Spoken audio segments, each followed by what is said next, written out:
Kalau pribadi, oh saya menolak keras. Ya kan apa sih hebatnya si Soeharto itu sebagai pahlawan hanya bisa memancing membunuh jutaan rakyat Indonesia udahlah melanggar HAM ya kan membunuh jutaan rakyat dan ada pelurusan sejarah udahlah nggak ada pantasnya dijadikan pahlawan nasional. Jadi pembahasan di DPP juga nggak sih Mbak nih untuk isu itu? Jadi pembahasan di Komisi 10. Iya, Karena tugasnya. ini berkaitan dengan Kementerian Kebudayaan Ah, itu diajukan pasti lah. oleh Kementerian Sosial. Tentu ada beberapa hal yang perlu diverifikasi terlebih dahulu. Bagaimana nanti nasib para reformis ketika kemudian beliau diberi gelar pahlawan nasional? Berarti dia melawan pahlawan nasional. Ada kontradiksi yang tidak mungkin itu bisa selesai begitu saja. Pemahamannya juga menjadi nggak clear ketika juga di situ muncul nama-nama yang merupakan korban HAM pada saat itu. Nah kemudian mereka yang menjadi korban ini harus bersama-sama menerima gelar pahlawan. Ini logikanya dari mana? Nah saya kira ini juga perlu dikelirkan terlebih dahulu. Artinya Komisi 10 sendiri akan tindak lanjut di dalam rapat itu. Ya, Komisi 10 kan bagian dari ketugasan kami.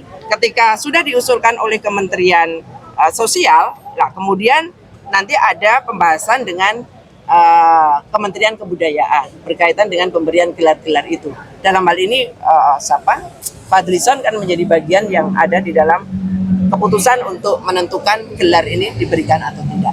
Begitu. Tapi kemarin pernyataan Ketua MPR Pak Muzani bilang kalau nama Soeharto itu sudah bersih lewat pencabutan MPR tahun sebelumnya. Pencabutannya waktu itu setahu saya belum mencabut terhadap pelanggaran-pelanggaran yang pernah dilakukan. Baru ada beberapa poin, saya belum saya tidak tuntas secara keseluruhan, tetapi belum ada poin-poin yang kemudian bisa merubah untuk kemudian beliau bisa menjadi pahlawan nasional. Ada hal-hal tertentu yang pasti masih harus dipertimbangkan. Demikian. Soal usul. Ini udah di luar ini loh. Gua pada senang banget pancing-pancing gua kalau persoalan kayak gitu. Iya, gua siapa? KPK kan sudah Prof Mahfud kemarin kan apa? mengatakan ada dugaan markup. Dugaan markup itu urusan hukum, urusan KPK, biar aja. Semua yang ada indikasi itu kita dukung persoalan itu untuk diperiksa gitu aja. Jadi perjuangan ya. Yang penting hari ini Sumpah Pemuda. Iya, Sumpah Pemuda. Ya kalau soal saya kira Bu Mega kan sudah mengingatkan sejak awal. 2015. Ya 2015 sudah mengingatkan sejak awal. Apakah itu sudah saatnya? Apakah itu akan berikan manfaat yang lebih kepada masyarakat secara keseluruhan? Lalu bagaimana catatan-catatan yang harus diberikan terkait dengan hal itu? Artinya, secara apa yang disampaikan Mbak Neng tadi, mengatakan bahwa iya, sesuatu yang itu melanggar hukum yang harus ditindaklanjuti.